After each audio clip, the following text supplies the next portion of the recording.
అందరికీ వినాయక చవితి శుభాకాంక్షలు. ఇంటికి వెళ్దాం అనుకుంటే విజయవాడలో ఫుల్ ఫ్లడ్స్ కారణంగా ఇంటికి వెళ్ళలేదు. ఇంకా హాస్టల్లో ఏం పెడతారులే అని చూస్తుంటే పొద్దున్నే ఇలా వెజ్ శాండ్విచెస్ పెట్టారు, టీ ఇచ్చారు. శాండ్విచెస్ లో ఒక మధ్యలోనేమో మనకి సమోసా కర్రీ లాంటివి పెట్టారు. ఓకే అనిపించింది. ఆఫ్టర్నూన్ ఏం పెడతారు అనుకుంటే ఇలా మా పక్క హాస్టల్ అమ్మాయి వచ్చి ఇలా మాకు veg carrot rice, paneer curry, payasam పెట్టారు అన్నది.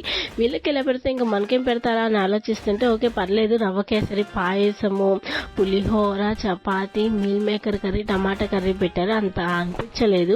సరే అని నైట్కి ఇంకేం పెడతారేమోలే అనిపించి ఇలా స్వగృహ ఫుడ్స్ నుంచి నేను ఆర్డర్ చేసుకున్నాను. పాయసం, పులిహోర, గారెలు, చక్కెర పొంగలి. టేస్ట్ సూపర్గా ఉంది. ఫైనల్గా ట్విస్ట్ ఏంటంటే మా హాస్టల్లో veg biryani, paneer curry, mushroom curry and gobi 65, పాయసం, ఇలా ఐస్ క్రీమ్ పెట్టారు.